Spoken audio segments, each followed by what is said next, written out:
Last episode में हमने देखा था कि सुहो यूजिनो को मिलने के लिए आया होता है। चैप्टर 22 की शुरुआत में हमें यूजिनो के ब्यूटीफुल वर्ल्ड वीआर गेम के बारे में बताया जाता है। साइड स्टोरी में हमने देखा था कि यूजिनो ने इस गेम को बनाया था। प्रेजेंट में यहाँ पे ये गेम 4 सालों से बहुत ही ज्यादा पॉपुलर है। आगे हमें सुहो यूजिनो से मिलने के पहले का सीन दिखाया जाता है, जहाँ सुहो यूजिनो को कंपनी में बस आया ही था। कंपनी का एक स्टाफ सुहो से कहता है कि आप संग सुहो है। सुहो हाँ कहता है। आगे ये बंदा कहता है मैं आपका वेट कर रहा था। सीईओ ने मुझे बताया था कि आज एक इम्पोर्टेंट गेस्ट आने वाले हैं, प्लीज यहाँ पे आइए। सुहो अपने मन में कहता है अंकल की कंपनी में ये मेरा पहली बार आना हुआ है, उनकी कंपनी में इतने सारे अवेकन क्यों है। ये बंदा कहता है आप थोड़े हैरान होंगे क्योंकि हमारे पास काफी सारे अवेकन एम्प्लॉइज है। हर कोई अवेकन डंजन में जाके अपनी जान जोखिम में डालना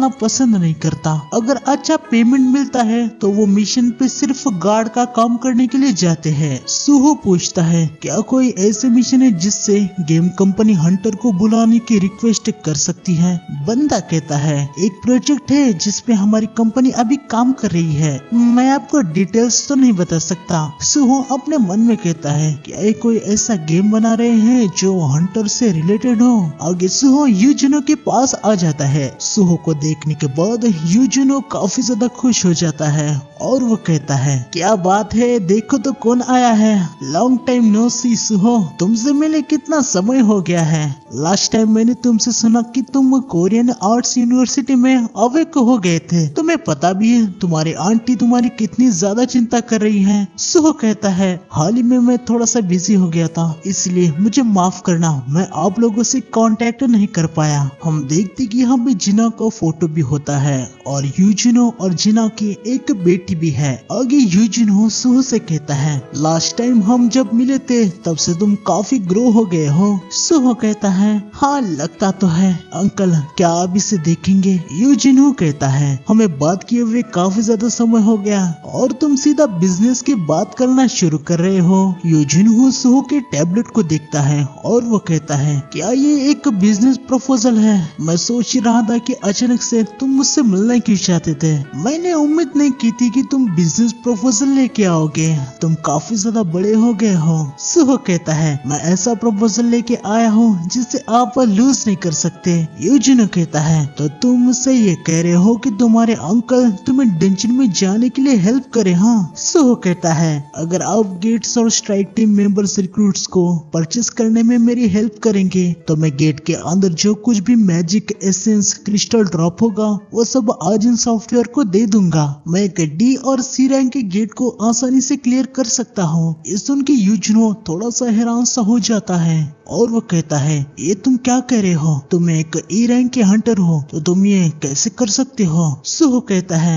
एक्चुअली डंजन को अकेले क्लियर करने के लिए मेरे पास एक रास्ता है। यूजिनो कहता है सुहो तुम जानते हो ना कि मैं भी एक अवेकन हूँ, साथ ही मैं एक डी रैंक का हूँ जो तुमसे हाई रैंक है, तो मैं खुद भी इतना स्ट्रॉन्ग नहीं हूँ कि डंजन के अंदर हंट करूँ। डंजन के अंदर जाने के लिए तुम इतना आगे क्यों जा रहे हो, कहीं तुम ये तो नहीं सोच रहे हो कि उस तबाही के समय तुम्हारे मॉम और डैड डंजन के अंदर बह गए हो। अगर ऐसी बात है तो मैं अभी भी हंटर्स को हायर करने के बारे में सोचूंगा। तुम समझ गए ना, तुम्हें अभी वेट करना होगा। सुहो मन में कहता है मुझे पता ही था कि ऐसा कुछ होगा। बेरू सुहो से कहता है यंग मोनार्क क्या आप सच्चाई बताने के बारे में सोच रहे हैं। सुहो कहता है हाँ ये ऐसे पर्सन है जिसपे मुझे सबसे ज्यादा ट्रस्ट है। सुहो यूजिनो से कहता है अंकल मैं एक ऐसा अवेकन हूँ जिसमें मैं लेवल अप कर सकता हूँ। ये सुन के यूजिनो थोड़ा सा हैरान सा हो जाता है और वो कहता है क्या लेवल अप। सुहो कहता है आउटर स्पेस के कुछ घुसपैठी है यहाँ अर्थ पे छुपे हुए हैं, उनको रोकने के लिए मुझे मॉन्स्टर को हंट करके लेवल अप करने की जरूरत है। आउटर यूनिवर्स के हमले को रोकने के लिए मुझे डंजन में जाके स्ट्रॉन्ग बनना ही होगा। यूजिनो कहता है सुहो तुम किसके बारे में बात कर रहे हो, क्या तुमने सोलर लेवलिंग प्रोजेक्ट के बारे में सुन लिया है। ये सुन के सुहो के कुछ भी समझ में नहीं आता। वो कहता है क्या सोलर लेवलिंग ये क्या है। यूजिनो कहता है अब मैं समझ गया, ये पक्का कोई सीक्रेट कैमरा प्रैंक होगा या तुम अपने अंकल को फ्रस्ट्रेटेड देखना चाहते थे? तुमने अभी जो कहा एक सिंगल प्लेयर गेम की स्टोरी है जिसे मेरी कंपनी अभी बना रही है। वहाँ पे एक अवेकन है जो कि अकेला लेवल अप कर सकता है। वो शुरुआत वीकेस्ट रैंक ई रैंक से करता है और बाद में यस रैंक को भी सरपास कर देता है। आखिर में वो स्ट्रॉन्गेस्ट अवेकन बन जाता है जो दुनिया को प्रोटेक्ट करता है। अगर इसके बारे में तुम्हें किसी और ने बता ही दिया है तो मुझे तुमसे इसके बारे में सीक्रेट रखने की कोई भी जरूरत नहीं है। सुहो अपने मन में कहता है, क्या ये डैड की स्टोरी हो सकती है? यूजुनो कहता है, अगर तुम मेरे एम्प्लॉइज के साथ मेरे साथ प्रैंक करने की कोशिश कर रहे थे तो तुम इसमें फेल हो चुके हो। मुझे ट्रिक करने के लिए अभी तुम बहुत ही ज्यादा इनएक्सपीरियंस्ड हो। तभी बेरू यूजुनो के साइड में आ जाता है और उसे कहता है, क्या फेल? चांस ही नहीं है।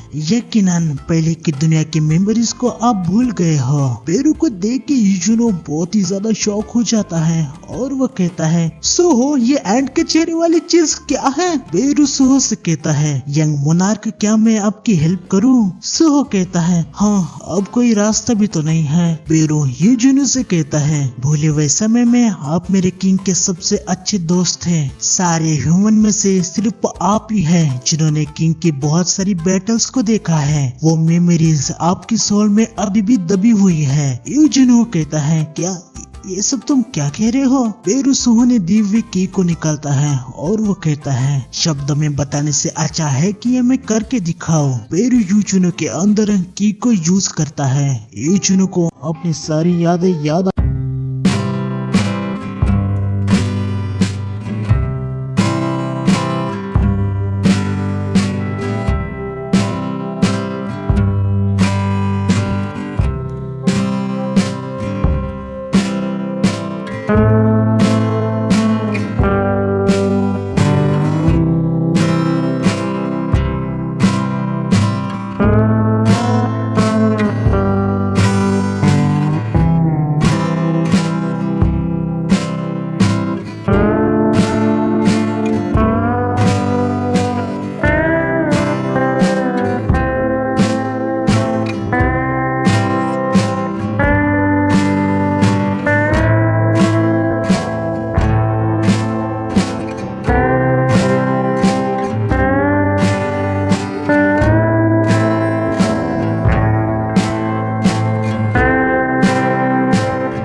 लास्ट एपिसोड में हमने देखा था कि जल्दी से लेवल अप करने के लिए सो यूजनो की हेल्प से डंजन में आ जाता है। इसके बाद हमें ली मिसन को दिखाया जाता है। वो यहाँ पे मास्क लगा के उस आउटर स्पेस वाले बच्चे से मिलने के लिए आया होता है। हालांकि अंदर जाते ही एक सेक्रेटरी मिशन को पहचान लेता है। अरे मैंने आपको न्यूज में देखा है, आप रिपर गिल्ड के लीन मिशन तो नहीं। मिशन को सबसे अच्छे से बर्ताव करने का नाटक करना पड़ता है, इसलिए वो उसे कहता है मुझे पहचानने के लिए थैंक्स। आगे मिशन अपने मन में कहता है मैं यूजन कंस्ट्रक्शन के वाइस सीईओ का बेटा बन के पैदा हुआ था।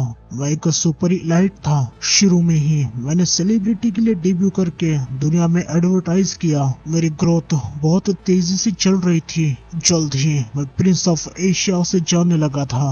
ग्रेट कैटलिज्म के बाद मैं ए रैंक से अवक हो गया। मुझे लगा था कि मेरी जिंदगी वैसे ही आगे चलती रहेगी, लेकिन तब मेरा ड्राइवर लिम टाइगो एस रैंक से अवक हो गया।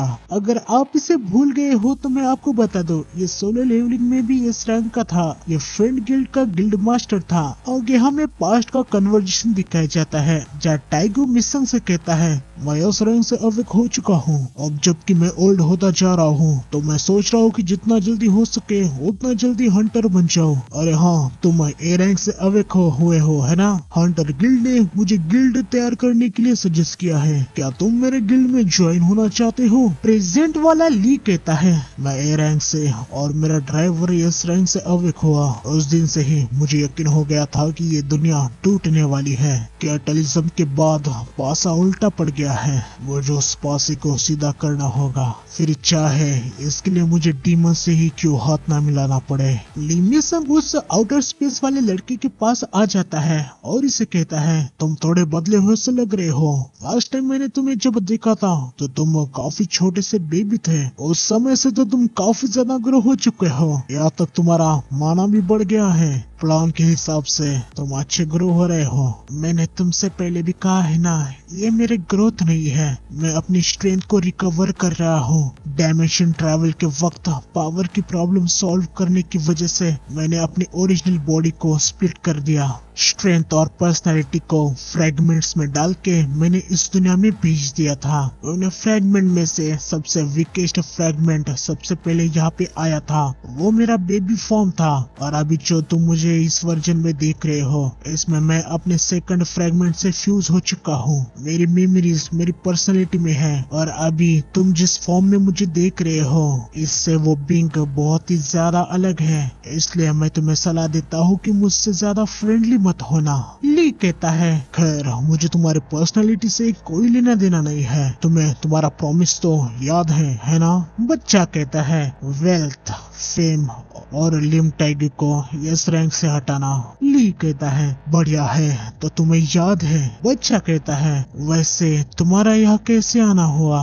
ली बताता है स्टारडस्ट मैन्युफैक्चरिंग में एक प्रॉब्लम हो गया है। होली में हाइना गिल्ड जो हमें फायरवुड सप्लाई करता था और सीवॉल फैक्ट्री, ये दोनों ही डिस्ट्रॉय हो चुके हैं। तो मैं यहाँ स्टारडस्ट के लिए कुछ हेल्प मिल जाए इसलिए आया हूँ। क्या उन पे अटैक हो गया? क्या तुमने ढूंढा कि ये किसने किया है? मैंने सुना है कि जिस पर्सन ने हाइना गिल्ड को डिस्ट्रॉय किया है वो एक हंटर था, उसने मास्क को लगाया था। बच्चा कहता है ली मिन संग, तुमने तो कहा था कि इस डिस्ट्रीब्यूशन में कभी भी कोई प्रॉब्लम नहीं होगा। ली कहता है चलो ये सब तो होता रहता है, अगर इस पे ही अटके रहेंगे तो अभी हम आगे नहीं बढ़ पाएंगे। लड़का कहता है क्या फालतू पना है, मेरे पहले की पर्सनैलिटी ने तुम्हें मोहरा चुन के कुछ गलत फैसला तो नहीं लिया था। ये सुन के मिशन को गुस्सा आ जाता है और वो डैगर को निकाल के लड़के के गले को लगा देता है और उसे कहता है हे आउटर, मैं तुम्हारी तरह कोई ब्रेन वॉश खाली सेल नहीं हूँ, मैं एक ए रैंक का हूँ।